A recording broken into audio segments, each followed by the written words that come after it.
se llama respiración diafragmática. Entonces, eso es un recurso inmenso que Dios puso en nuestros cuerpos. Y a veces yo tengo la sensación que esto se lo entregamos al budismo, se lo entregamos, ¿no? Como si fuera de una religión. No, es nuestro. Esa preocupación puede ser por un tema real o un tema imaginario. Entonces, ahí entramos en un tema de la percepción. ¿Cómo percibimos lo que nos está pasando? ¿Qué pensamientos estoy teniendo? Yo quisiera que le respondiéramos a aquellas personas que son creyentes, cristianas, y dicen, eso del mindfulness no es de Dios, aléjate. ¿Qué les diríamos a esas personas? Porque tenemos resultados científicos, a mí me ha funcionado, y yo no estoy meditando allá en mantras, chakras, diciendo Buda, ven a mí. No, yo estoy meditando en la palabra y la palabra habla. No es real que los seres humanos podamos vaciar nuestra mente o no pensar en nada. Entonces, lo que se busca como objetivo no es tener la mente en blanco, que muchas veces no se dice, meditamos y la mente Es se un queda en mito. blanco. Es un mito porque es imposible, ya que la mente cumple esa función.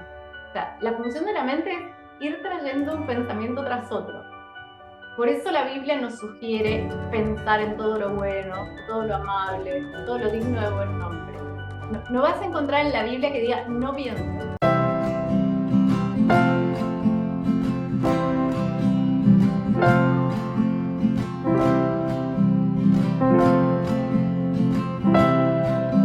Hola, un saludo muy especial. Estamos en un nuevo episodio de Extravagantemente y yo estoy muy feliz porque tengo una invitada muy especial. Se trata de Florencia Giso. Ella es psicóloga clínica especializada en ansiedad y mindfulness, meditación. Este es un tema fundamental. Estoy muy feliz de tenerte, Florencia, desde la ciudad de Buenos Aires. Además, eres docente universitaria, así que bienvenida a Extravagantemente. Muchas gracias, Alexandra, por la invitación. Un placer estar acá con todos. Para nosotros es muy grato porque además tú eres parte de la red de psicólogos con quien tenemos la alianza en Saison, saison.org. Así que bueno, bienvenida. Hoy vamos a hablar acerca de este tema tan fundamental para la salud mental. La idea es traer luz y con la luz viene el color, vienen las herramientas.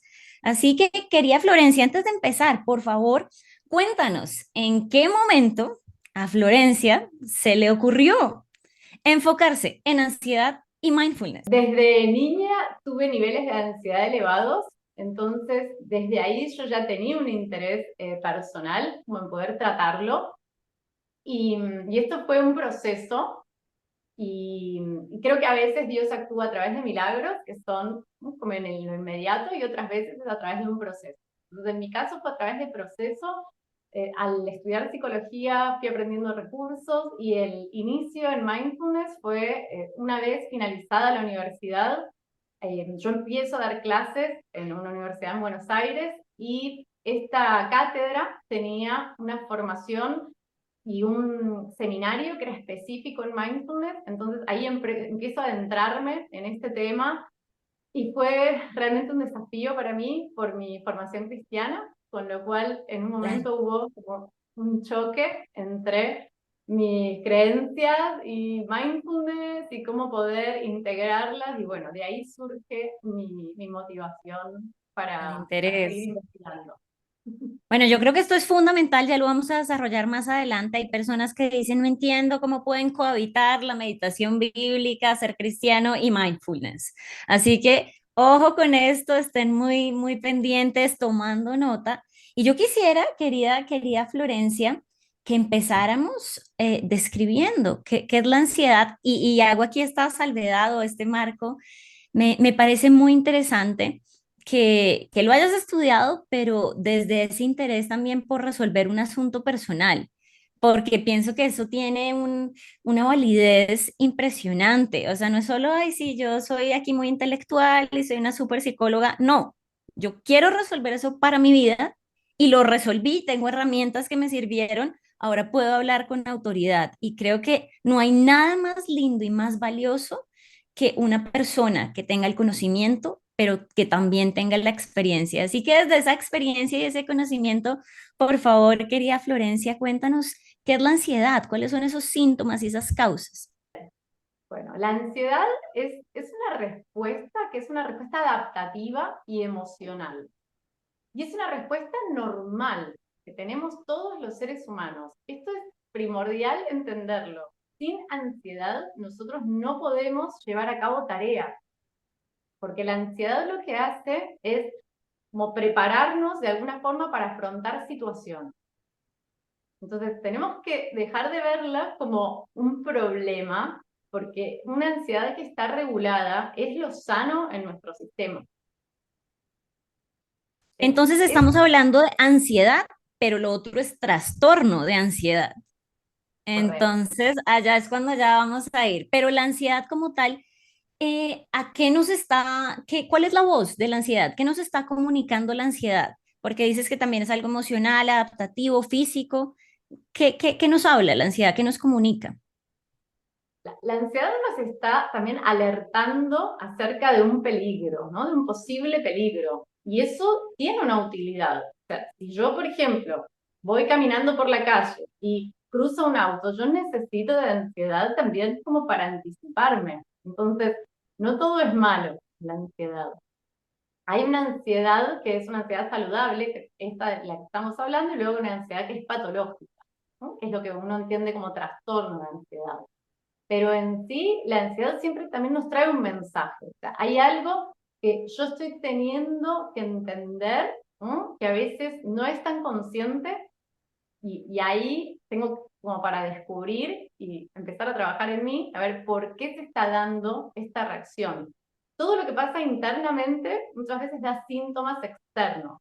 Y ahí usamos, también en psicología, usamos la idea de iceberg, ¿no? Lo que está en la superficie, que es lo que se ve, y internamente, ¿no? Hay emociones que empiezan a hacer un efecto. Entonces, principalmente la ansiedad está compuesta de dos elementos primordiales. Uno es miedo, que es la emoción básica que todo ser humano tiene, y otro es una preocupación. O sea, miedo y preocupación excesiva serían los dos elementos de la ansiedad. En una ansiedad que es más elevada y que ya comienza a ser como patológica, un trastorno, lo que pasa es que esa preocupación empieza a ser excesiva y lo que pasa cuando hay ansiedad es que se dispara el cortisol, en el sistema nervioso se dispara el cortisol. Así está preparado nuestro cerebro, así Dios lo diseñó, pero eso está pensado para que se dispare en un momento, ¿no? de peligro y luego descienda. El problema en el trastorno es que se dispara y esto queda acá arriba y nunca Ujú. desciende. Entonces, ahí empieza el problema con la ansiedad. ¿Qué síntomas físicos puede tener una persona cuando se dispara el cortisol como respuesta a la alerta, a la amenaza, pero sigue el cortisol? Los síntomas son muy variados. Yo atiendo pacientes con síntomas muy diversos, desde hormigueo en manos, en pies, en problemas gastrointestinales, cae mal la comida, no se puede digerir, pueden ser temblores. Muchas veces se hacen los estudios médicos, que esa es la sugerencia, primero hacer estudios médicos y si no se encuentra nada, uno tiende ahí a pensar, bueno, acá hay un trastorno de la ansiedad que está dando estos síntomas. La sudoración, el, por ejemplo, una sensación de ahogo, el mareo también, a veces el vértigo puede ser un síntoma de ansiedad, esos de los síntomas físicos. Pues tenemos también síntomas psicológicos, es sentirse irritable, sentirse inseguro, puede ser un síntoma de ansiedad, el miedo, como ya lo mencioné, bueno, trastornos del sueño son típicos síntomas de ansiedad. Claro que sí, obviamente esto es importante que lo sepamos porque puede derivar en lo que se conoce como un ataque de ansiedad, o sea, que uno puede sentir, me voy a morir, o sea, literalmente porque se une todo, se conjuga y entonces no hay ser humano que pueda vivir todo el tiempo con el cortisol arriba. Esto es súper importante que la audiencia lo sepa. Ahora bien, tú mencionabas que está el miedo, está la preocupación y esto puede o puede surgir como producto de amenazas reales o imaginarias. Entonces acá quisiera ahondar un poco en el tema de las causas. ¿Cuáles son esas causas más comunes por las que las personas hoy en día están desarrollando niveles tan altos de esa ansiedad patológica? Muy bien. Tocaste un tema muy interesante, esto de que esa preocupación puede ser por un tema real o un tema imaginario. Entonces, ahí entramos en un tema de la percepción. ¿Cómo percibimos lo que nos está pasando? Porque yo puedo percibir algo sencillo como si fuera algo terrible, ¿no? Entonces, ahí entra el trabajo que hacemos muchas veces los terapeutas, que es cómo interpreto la realidad y qué pensamientos estoy teniendo. Las causas psicológicas vienen por este lado, por cómo estoy interpretando lo que me sucede. Después hay otras causas, ¿no? Por ejemplo, hay sistemas nerviosos que suelen tener más tendencia a una ansiedad elevada. Eso es interesante. A veces hay causas que tienen que ver con una genética también, ¿no? Hay causas también espirituales, ¿no? El ser humano somos tan complejos que las causas de una ansiedad elevada se explican desde diversas áreas. La pregunta sería, ¿en qué momento una persona necesita consultar a un profesional de la salud mental? En lo personal, yo creo que es necesario cuando esto empieza a interferir en actividades de la vida diaria. Yo creo que ese es el Claro. principal llamado de alerta. También cuando los síntomas no empiezan a descender, sino que se sostienen en el tiempo, Ujú. con una frecuencia diaria, cuando la persona se está sintiendo como que hay una maximización, ¿no?, de la causa y los recursos que la persona tiene le Mm. resultan que no son suficientes, le resultan insuficientes. Ese yo creo que serían como los motivos principales para hacer una consulta, que es muy desesperante que, imaginemos que yo siento que algo está pasando y no cuento con los recursos para afrontarlo. Ahí es donde se da una respuesta de cortisol que se eleva y suele sostenerse en el tiempo. Y si el origen de esa ansiedad es una situación que no está en mis manos, que muchas veces son situaciones que yo no puedo resolver. Entonces, si yo estoy entendiendo que la solución va a surgir de mí, eso va a hacer que se sostenga porque Claro. está fuera de mis manos. Claro, y esto es súper, súper importante que lo sepan las personas de la audiencia, porque una persona que está en ese nivel está superando con el sistema límbico, con el cerebro emocional, está como de manera intensa, vívida, y no puede pensar con la corteza prefrontal, no puede tomar decisiones más ejecutivas, porque carece, lo que tú dices, carece de recursos para resolver la situación.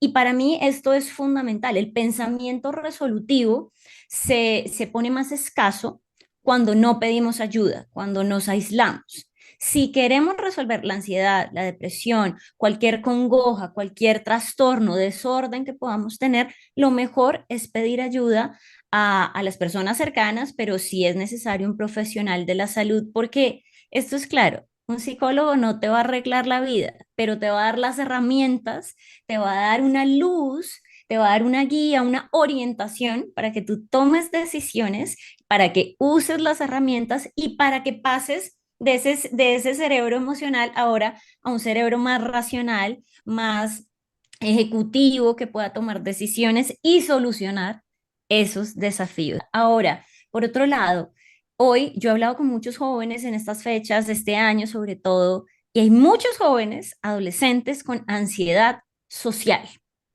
Yo tengo una teoría, pero me voy a guardar mi respuesta a esa teoría y quisiera preguntarte a ti, ¿tú por qué crees que se ha proliferado esta ansiedad social de los jóvenes, de la generación Z e incluso más jóvenes? ¿Y qué se puede hacer para tratarla? Bien. Voy a retomar un tema que tocaste para dar esa respuesta, que es el tema del aislamiento. Ujú. Porque nosotros como especie, ¿no?, fuimos creados para para criarnos en una familia, para criarnos, ¿no? En lo que podríamos decir como un clan, ¿no? Entonces, Ujú, cuando como seres vivos, los seres vivos que se crían en manadas o en clanes, cuando se aíslan, lo que sucede es que el sistema nervioso empieza a identificar que hay peligro, porque ujú. no hay un otro que me pueda advertir. Entonces, por ejemplo, cuando estoy durmiendo, si hubiera algún peligro, no hay nadie que me pueda avisar. Este es un ejemplo sencillo para entenderlo. Cuando las personas nos aislamos, entonces los niveles de cortisol y los niveles de amenaza aumentan. ¿Qué pasa? Eso hace que el clan sea muy importante y que sea muy importante la opinión del otro. Y hoy, uno de los motivos principales, ¿no?, para aislarnos, lamentablemente, uno de los motivos es, bueno, si pertenezco o no pertenezco. Entonces, este tema de agradar al otro o buscar la aceptación de los demás, cuando no tenemos likes, ¿no? Por ejemplo, hablando de redes sociales, que hoy serían como la aceptación, eso en realidad tiene todo un impacto en nuestro sistema nervioso y esto ya es muy personal. Yo sí creo que estamos viviendo en una generación muy autocentrada, con lo cual el enfoque está como muy puesto en la persona, en una mirada, ¿no?, como muy egocéntrica, y eso hace que justamente el foco se vaya a mí mismo. Entonces, si lo que yo, donde yo hago foco, esto se empodera. Entonces, cada vez va a haber más presión en mí mismo, en lugar de estar viendo al otro y en qué puedo colaborar con el otro, en qué puedo ayudarle, o quizás en el momento, en el paisaje que estamos disfrutando.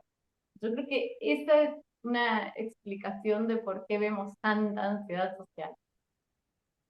Y creo que antes de continuar, sería bueno resaltar con lo que has dicho el tema del egocentrismo, del egoísmo, que suscita también esta temporada de la vida, de la historia, ¿no? En donde tenemos pues la tecnología que paradójicamente nos ha aislado un poco y a los jóvenes más, o sea, porque tuvieron, o sea, son nativos digitales.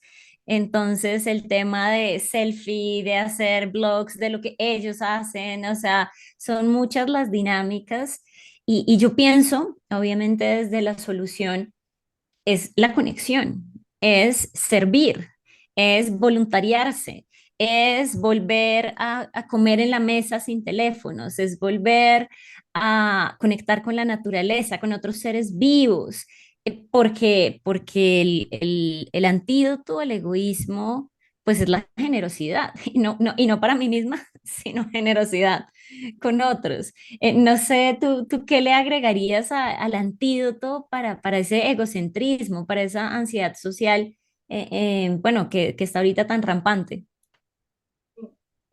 Pensaba también en encontrar como cuál es nuestra identidad, porque mucho de este miedo también viene cuando no comprendo mi identidad como hijo de Dios, por ejemplo. Entonces, creo que cuando uno no está seguro, ¿no?, de quién es cuando más se centra en uno mismo. Cuando yo sé quién soy y tengo seguridad en eso, puedo brindarme a otros porque voy a seguir siendo la misma persona. Entonces, yo creo que esto es clave, como el tema de la identidad, y poner el foco en el ser y no en la aceptación de los demás o en el hacer, sino solo por ser persona ya tenemos un valor alto. Cuando yo encuentro que tengo un valor alto simplemente por respirar, ya tengo un valor alto. Entonces, eso ayuda mucho a bajar estos niveles de ansiedad y de estar buscando que los demás nos acepten. La identidad, lo he mencionado muchas veces, es la base de la salud mental. El que sabe quién es puede responder las otras preguntas existenciales que son también difíciles de responder, pero son secundarias, terciarias. Así que bueno, el tema de la identidad, súper importante. De hecho, un capítulo de mi libro más reciente se llama Identidad, la identidad es la base de la salud mental y es el capítulo más largo. O sea, porque yo decía, Jesús fue tentado en identidad, en la identidad tenemos, si la base es Cristo, viene la autoestima, el autoconcepto, viene la buena autoimagen, la autonomía, no estoy esperando a que me digan qué hacer, qué no hacer, y como que esa pirámide se va construyendo. Así que bueno, eso es otro tema, otro capítulo, pero hoy lo esbozamos. Qué importante es saber quiénes somos y saber que ese valor en primer lugar está en que somos creación de Dios y podemos ser hijos de Dios. Querida Florencia, vamos a ir a un tema que para mí es fundamental y es, bueno, vamos a los primeros auxilios. Cuando esta persona está en hiperreflexión, está pensando alerta real o imaginaria, no sé, perdió su trabajo, tiene la preocupación, me voy a quedar desempleada en temporada navideña, ¿qué voy a hacer? No tengo plata y empieza toda la hiperreflexión. ¿Qué hacer para de reflexionar y luego reflexionar? Bien, bien. Hay varios recursos. Esto que vos comentabas son pensamientos catastróficos, ¿no? Cuando es una distorsión del pensamiento. Entonces la persona empieza, ¿no?, como a enganchar un pensamiento trágico detrás de otro, y eso se vuelve una bola. Entonces, lo que se hace con un paciente es que se lo entrena a tener un pensamiento racional, ¿no? Un pensamiento más cercano a la verdad. Y desde una mirada cristiana, a mí me encanta esto porque digo, el Espíritu, ¿no? El Espíritu Santo es el Espíritu de verdad. Entonces, cuando buscamos verdad, también detrás de eso está Cristo, ¿no? Entonces, Wow, es ir a tremendo. buscar, sí, muy fuerte, es ir a buscar qué verdades hay. Por ejemplo, en el ejemplo que mencionabas de no voy a conseguir trabajo, ok, ¿qué evidencias tenemos de que no vas a conseguir trabajo? Y ahí la persona dice, bueno, no, en realidad no lo puedo saber a ciencia cierta. Es una idea, pero no estoy seguro de que vaya a ser así. Entonces, empezar a cuestionar estas creencias que tenemos es un recurso increíble, y trabajar a nivel del pensamiento para ver cuáles son las distorsiones. Pues hay otros recursos, por ejemplo, la actividad física. Hoy se habla de un tratamiento psicológico no es completo si no incluye la parte del cuerpo y la parte de la actividad física, porque nos ayuda a liberar tensión, genera endorfinas, oxitocina, o sea, todas hormonas de la felicidad. Entonces es clave el conectar con el cuerpo, la actividad física, la meditación, por ejemplo, el mindfulness. Hay evidencia empírica que mejora enormemente, ¿no?, los niveles de ansiedad. Esto es aprender a hacer foco en el presente, poder aprender cómo gestionar mejor las emociones y también la concentración, que hablábamos del déficit de atención, ayuda muchísimo. También otro recurso podría ser simplemente el alimentarse de una manera que ayuda a, ¿no?, a que la ansiedad no se dispare, el permanecer hidratados. O sea, hay infinidad de recursos, la escritura, sé que has mencionado, bien, sé que has mencionado, ¿no?, la escritura terapéutica, es un gran recurso también. Todo lo que tenga que ver con prácticas contemplativas, el aprender a contemplar, hacer pausas conscientes, son distintos recursos, y yo creo que es como sumarlos, ¿no? Sumar estos Claro. recursos, no es uno solo, sino que es como el ir complementándolos. Fundamental lo que has dicho, porque hay gente que en medio de la necesidad y también de la ignorancia, nos ha pasado a todos, decimos, quiero una pasta, quiero una cosa que me saque al otro lado.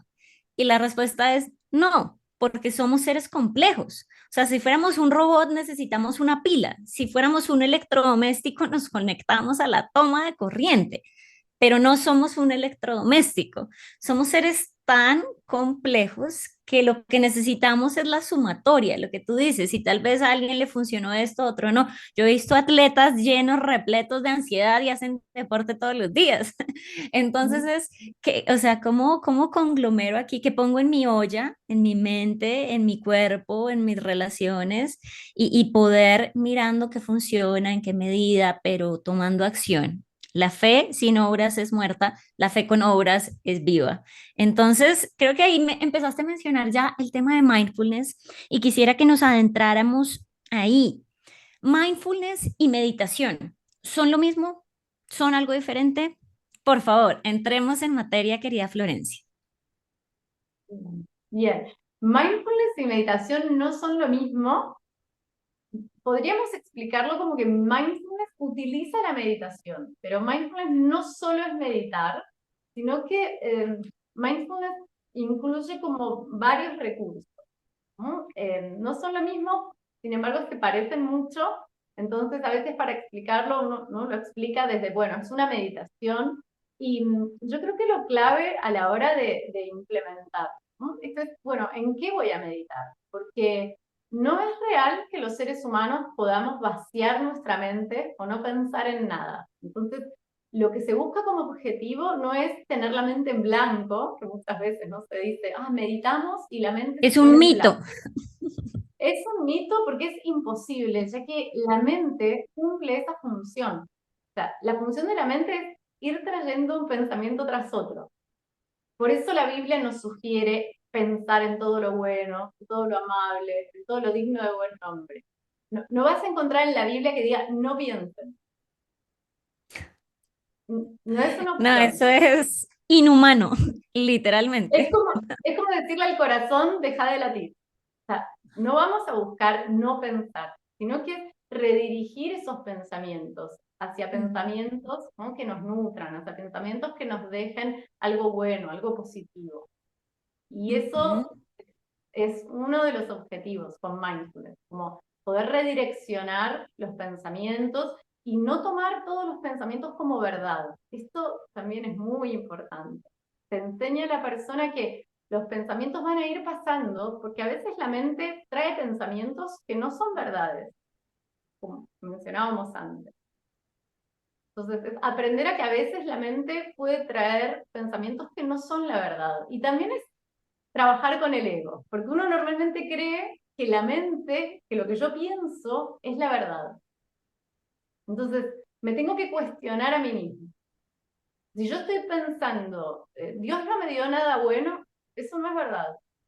Entonces, tengo que morir un poco a mi ego y empezar a encontrar que mi mente no siempre dice verdades, que no siempre tengo la razón.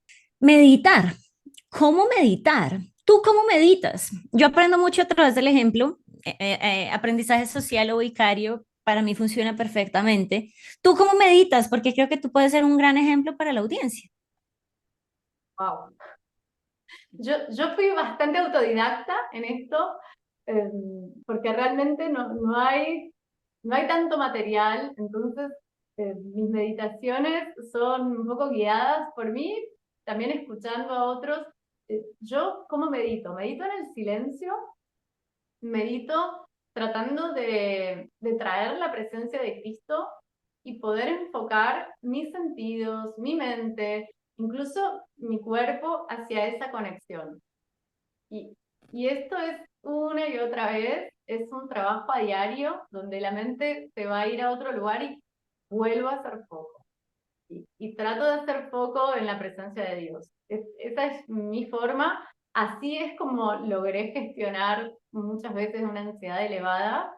Yo soy el testimonio vivo de que eso se puede, porque Sí. sí, sí, fue años de insomnio y años, ¿no? de no poder gestionar bien algunas emociones, así que esa es mi forma de meditar. También a veces incluyo el cuerpo y movimientos físicos, a veces puede ser una caminata consciente, que es ir caminando, ¿no? Teniendo conciencia del cuerpo, de la respiración, de que Dios está conmigo en ese momento, y simplemente es como traer esto una y otra vez. Pero se puede meditar incluso en la ducha, mientras Claro. hacemos, es una práctica como informal, se le llama, es comenzar a tomar conciencia de lo que estoy haciendo y hacer foco en ese momento y no estar pensando en lo que voy a hacer después, en a dónde voy a ir más tarde, en el correo que tenía que enviar, sino simplemente hago foco, si me estoy duchando, en la ducha, si estoy caminando, en esa Entonces, caminata. quería Florencia, para continuar con el ejemplo que estás dando, si voy a hacer una meditación de mindfulness, que es más aquí y ahora, foco aquí y ahora, estoy en la ducha, sería como, qué rica agua. empezar a pensar, estoy acá, me estoy duchando, acabé de hacer deporte, estoy lavándome el sudor, disfrutar ese momento, pensar sensorialmente, estar conjugada aquí y ahora. Y ya, me termino de bañar, pero no estuve atrás, no estuve tan adelante, estuve aquí ahora pensando y hasta el cuerpo estuvo involucrado. Eso sería como una práctica breve, no tan extraordinaria de lo que sería mindfulness. Exacto, exacto. Sí. Yo por ahí lo que sugiero a veces, porque las personas a veces dicen, pero me cuesta hacerlo solo. Entonces lo que sugiero, a veces, bueno, comenzar a hacerlo, ¿no? Hay algunos profesionales que aplicamos mindfulness, entonces por ahí hacerlo en un comienzo con una persona que guíe, yo creo que eso puede ayudar, pero sí, básicamente, Ale, es lo que explicaste. Sería poder llevar la atención al cuerpo, al momento presente. Incluso en ese momento presente se puede, ¿no?, agregar la presencia de Dios, porque en realidad Dios habita dentro nuestro. Entonces está, ¿no?, con nosotros donde quiera que vayamos. Y eso a veces se nos olvida. Entonces, al practicar, uno se hace consciente de esto. Ok, súper. Yo lo he hecho desde que yo conocí este concepto fue en el 2015 y en el 2016 publiqué el libro El mundo de la gratitud y un capítulo está dedicado, se llama como Aquí y Ahora y es acerca de mindfulness, porque claro, una persona en depresión tiene el enfoque en el pasado, o sea, no está aquí y ahora. El ansioso lo tiene adelante, o sea, en la preocupación, no me va a alcanzar, no va a tener, ya, bueno, en fin. Pero nos privamos del aquí y ahora. Entonces, yo le metí gratitud, porque el libro se llamaba El mundo de la gratitud. Entonces, y creo que ahí es donde uno puede involucrar a Dios. Gracias Dios por el agua de la ducha, gracias porque tengo un sistema nervioso que me permite sentir el agua.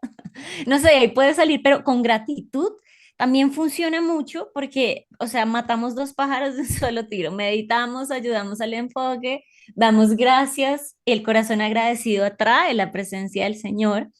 Entonces, creo que es algo que funciona. Ahora, yo tengo un concepto que yo no he encontrado mucha literatura al respecto, pero a mí me ha funcionado y creo que, bueno, con toda la experiencia que tienes, nos podrás contar más al respecto. Pero el tema de meditación bíblica creo que es algo muy directo en lo que podemos a través de las escrituras llenarnos de verdad, que es lo que tú dices, el espíritu de verdad. Solo puedo identificar una mentira cuando he estado en contacto con la verdad. Y leo esa palabra, tengo esas palabras. Yo voy a decir lo que hago y tú me vas a decir, bueno, Alexandra, por ahí vas bien. Mira, todas las mañanas o casi todas, yo tengo un decálogo de verdades bíblicas, bíblicas para Alexandra González. Yo pongo música instrumental, me encanta como la banda sonora de The Theory of Everything, yo la pongo, a veces pongo diferentes personas, música instrumental, ya tengo mi ropa de irme a hacer deporte, a veces lo hago cuando llego de deporte, a veces antes, y empiezo a pensar atenta, enfocada, repetidamente en eso. La música me ayuda como a traerme paz, calma, y empiezo, repito, y me he memorizado las escrituras y las he atesorado para cuando llegan esos momentos, las saco y ahí está mi mente. Es un día en donde recuerdo quién soy, el tema de la identidad, en donde recuerdo qué tengo, cuál es mi propósito, y tengo 10 verdades. Puede que el otro año las cambie, pero son verdades que me ayudan a empezar bien el día, me ayudan a recordar, porque la mente tiende a olvidar. Así que, Wow. bueno, eso es lo que yo hago. No sé. Ideal, está muy bien lo que estás haciendo. De hecho, yo a veces a mis pacientes lo que les sugiero, porque a ver, toda la Biblia obviamente que nos instruye y nos sirve, pero hay como algunas formas determinadas de lectura que nos pueden servir más si nuestra ansiedad está elevada. Por ejemplo, en una ansiedad elevada el sistema nervioso normalmente está como saturado de información.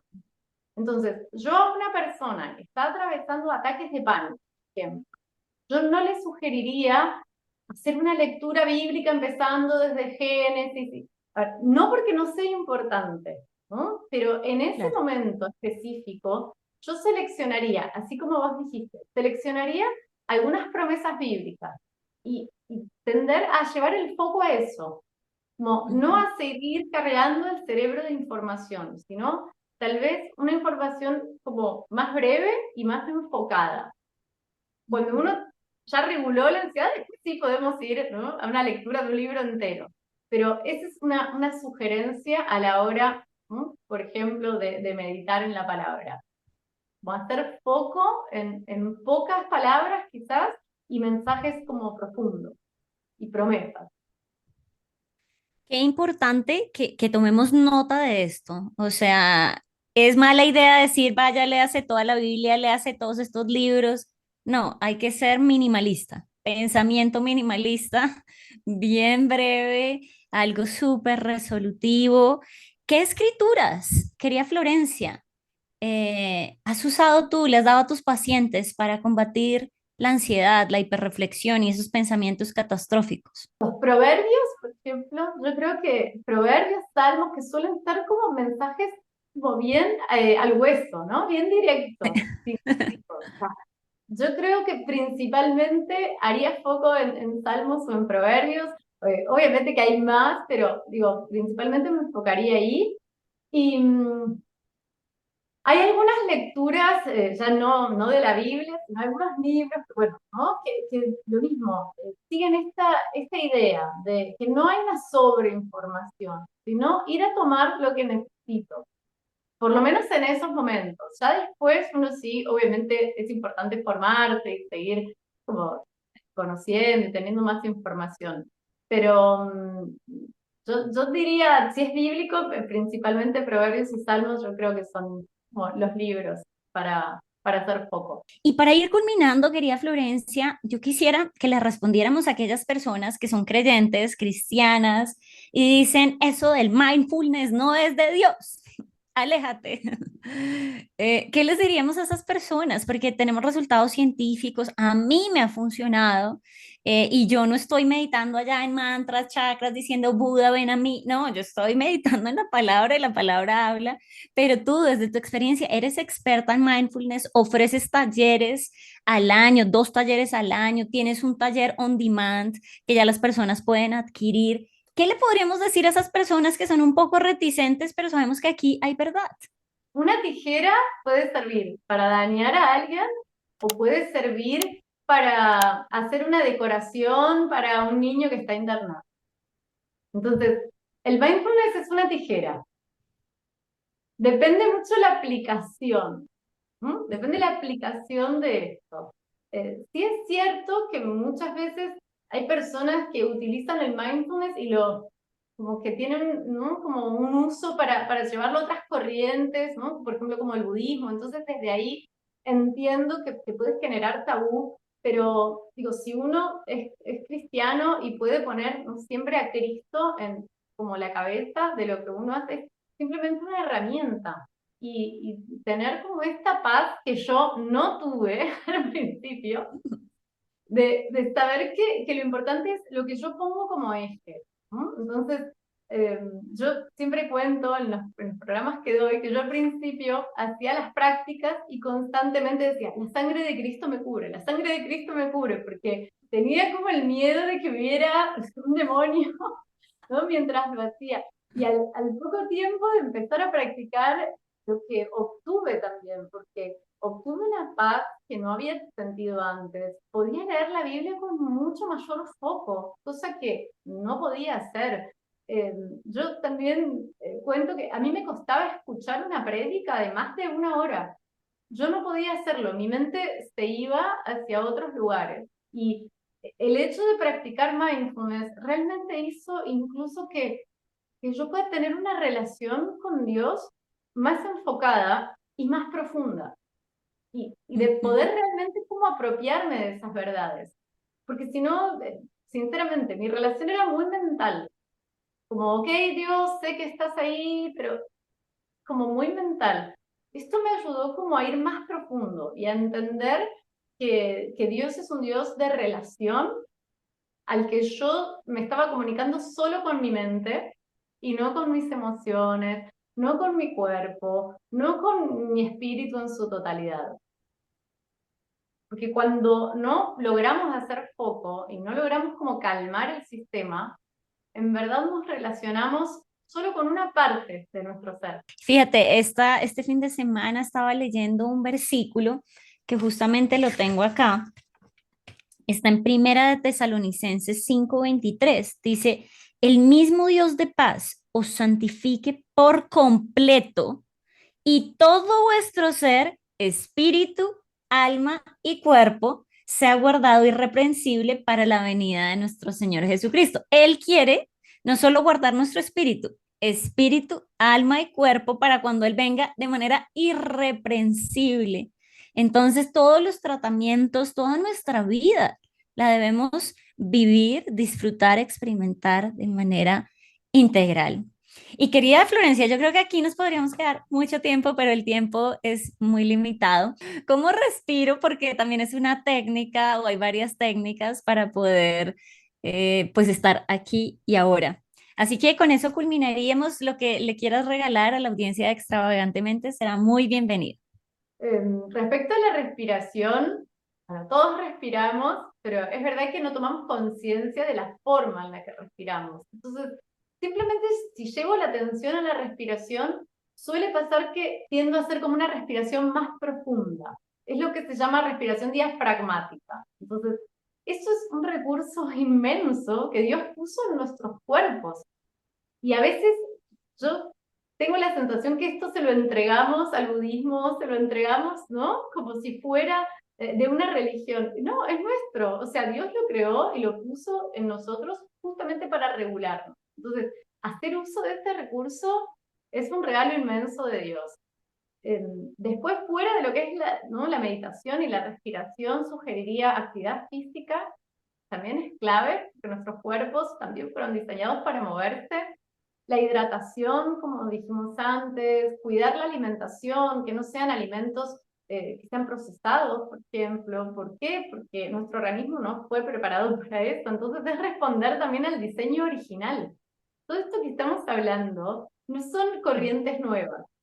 Entonces, yo siempre lo menciono, no es algo nuevo, en realidad es volver a lo básico. O sea, lo básico es respirar, lo básico es vivir en comunidades, lo básico es tomar agua, lo básico es comer verduras, frutas, ¿no? Digo, eso es Mm. lo básico, así nos diseñó Dios. Entonces, cuando de alguna forma distorsionamos esto, empiezan a haber problemas. Entonces, el mensaje es volver a lo básico, volver a lo esencial, volver a la tierra, volver Así a es, Dios, y volver a pedir Dios. ayuda, sí, volver a Dios y pedir ayuda, porque volviendo al inicio, ¿no? Que mencionamos esto del ego, y cuando yo creo que sé todo y que no necesito del otro y que no necesito de él, también estoy rompiendo un diseño. Y es entender que sí nos necesitamos, que es muy bueno pedir ayuda, que hay personas que estudiamos y nos capacitamos para esto. Entonces, para eso estamos, ¿no? Para que cuando alguien levante la mano, bueno, yo tengo una herramienta o te puedo ayudar en esto, quizás vos me puedas ayudar a mí en otra cosa. De eso se trata, de retroalimentarnos. O sea, aquí la tijera, me quedó muy claro el ejemplo. La tijera la podemos usar para ir a hacerle daño a alguien o para hacer una obra de arte muy preciosa, para hacer una decoración. Y ese es el mensaje, poder entrenarnos. Tú eres parte del cuerpo de Cristo, yo soy parte del cuerpo de Cristo y estamos para edificarnos los unos a los otros. Yo quiero terminar hoy, querida Florencia, haciendo un ejercicio de respiración. O sea, ya nos dijiste, diafragmático, pero es que el ejemplo a mí siempre me arrasa. Yo quiero verte, hay muchos ejemplos, pero que tú nos guíes en un ejercicio de respiración, por favor. Ok, ok. ¿Cuántos minutos tenemos? Tenemos uno. Uno. Ok. Vamos a hacer meditación en un minuto. Sí. Ok, ok, bueno, yo lo que siempre sugiero es cerrar los ojos porque a mí me ayuda mucho a no distraerme y creo que en general funciona, así que cerrar los ojos y simplemente poder llevar la atención hacia la respiración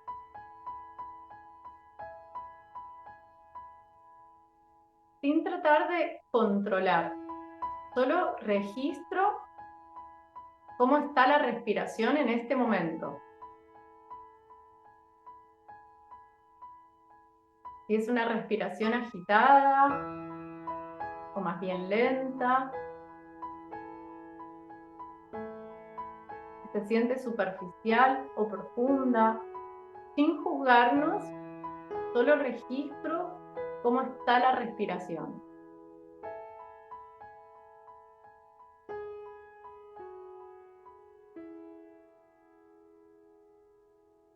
Si mi mente se va a ideas, a tareas que tengo por hacer, simplemente vuelvo a hacer foco en la respiración, sin juzgarme por eso, porque es la función de la mente.